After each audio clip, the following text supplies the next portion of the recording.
మీలో ఎంతమందికి upper caste friends ఉన్నారు? ఎటువంటి బిజినెస్ ఎంపైర్ లేకుండా, పూర్వీకులు ఇస్తున్న ఆస్తి లేకుండా, ఎటువంటి పొలిటికల్ పవర్ లేకుండా మనలో ఎంతమంది అప్పర్ కాస్ట్ ఫ్యామిలీస్ ఉన్నాయి? ఈ రోజు నేను నార్మల్ గా కాదు, ఎంతో కోపంతో మాట్లాడుతున్నాను, కడుపు మంటతో మాట్లాడుతున్నాను. సోషల్ జస్టిస్ మీద, అంబేద్కర్ గారి మీద కాదు. కాస్ట్ను ఒక వెపన్ లా వాడుకుంటూ ఎకనామిక్ గా అంత బాలేని అప్పర్ కాస్ట్ వాళ్ళని పట్టించుకొని ఒక బ్రోకన్ సిస్టమ్ గురించి మాట్లాడబోతున్నాను.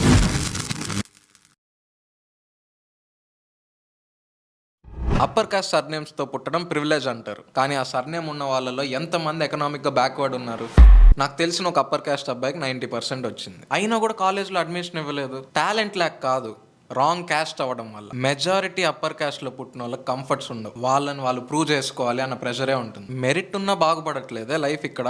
ఈ ఇష్యూ గురించి ఎవరైనా మాట్లాడడానికి చూస్తే వాళ్ళ క్యాస్ట్ ఈస్ట్ అని లేబుల్ వేస్తారు. ఈ రోజు మన ఛానల్ మీద లేబుల్ పడ్డా పర్లేదు, నేను దీని గురించి మాట్లాడతాను. ఎవ్వరూ మాట్లాడకపోతే ఎందుకు ఆలోచిస్తారు?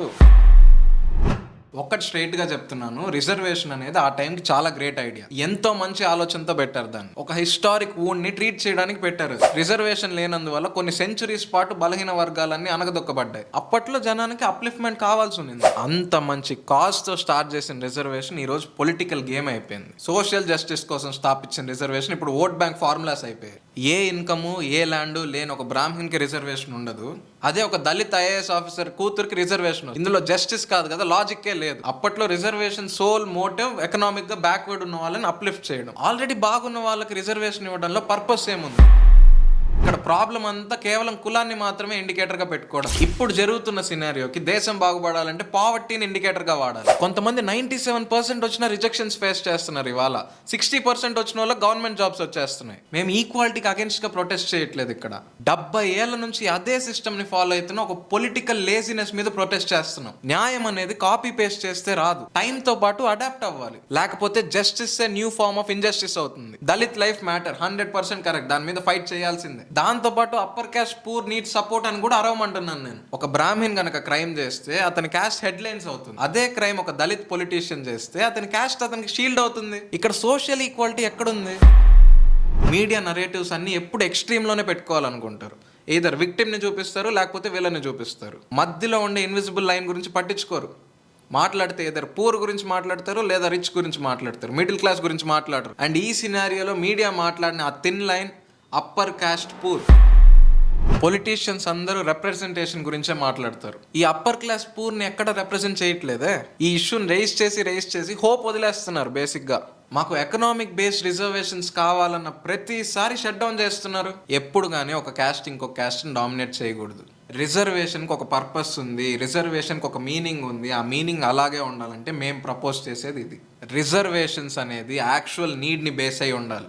ఎకనామిక్గా, సోషల్గా, జాగ్రఫిక్గా చెక్ చేసి అవసరమైతేనే ఇవ్వాలి. రిజర్వేషన్కి ఇండికేటర్గా క్యాస్ట్ ఉండకూడదు, పావర్టీ ఉండాలి. స్కిల్ బేస్డ్ అడ్మిషన్స్ని ఎంకరేజ్ చేయాలి. అండ్ రిజర్వేషన్ వల్ల జరుగుతున్న అప్లిఫ్ట్మెంట్ని ట్రాక్ చేయాలి. వాటిని ఇంకా క్యాష్ టోకన్స్ లాగా వాడకూడదు. మీరే ఆలోచించండి, రిజర్వేషన్స్ని ఓట్ బ్యాంక్స్ లాగా వాడకపోతే ఎంతమంది జీవితాలు బాగుపడేవో. అలాగే ఇప్పుడు చూడండి ఎంత బాగుందో, మనం లేబుల్ వేసుకోకుండా మాట్లాడితే ఎంత బాగుందో. ఇలా కదా మనం ఇండియాని బిల్డ్ చేసుకోవాల్సింది. మళ్ళీ క్లియర్గా చెప్తున్నా, ఇది నేను హేట్ స్పీచ్ లాగా చెప్పట్లేదు. ఏదో ఒక యాంటీ రిజర్వేషన్ పాలసీని తేవాలని నేను చెప్పట్లేదు. ఇది నేను యాంటీ దళిత్ కాదు, యాంటీ రిజర్వేషన్ కాదు, దళిత్ లైఫ్స్ మ్యాటర్ అని నేను అరుస్తాను గట్టిగా. దాంతోపాటు upper caste poor needs help అని కూడా అరుస్తాను. సిస్టమ్ జాలి పడాలనో చప్పట్లు కొట్టాలనో కాదు, సిస్టమ్ ఫేర్గా ఉండాలని మాట్లాడతాను. ఆల్రెడీ డివైడ్ అయ్యే ఉన్నాం, ఇంకా డివైడ్ చేయొద్దు. సిస్టమ్ని మనం ఫిక్స్ చేద్దాం, ఆనెస్ట్గా చేద్దాం, అండ్ అందరి కోసం చేద్దాం. Welcome to Rebel Voice. ఇక్కడ మేము వ్యూస్ రావాలనుకో, మార్పు తేవాలనుకుంటాం, నిజంతో మైండ్ సెట్స్ని మార్చాలనుకుంటాం. నీ చుట్టూ జరిగే ప్రాపగాండా అండ్ డ్రామాతో విసిగిపోయి ఉంటే, భారతదేశంలో ఒక బెటర్ థింకర్లా ఉండాలనుకుంటే మీరు రావాలనుకున్న చోటుకే వచ్చారు. Subscribe to Rebel Voice. ఇక్కడ మేము ట్రెండ్స్ని ఫాలో అవ్వం, ట్రూత్ని మాత్రమే ఫాలో అవ్వం. సబ్స్క్రైబ్ చేసుకున్నారుగా, డన్.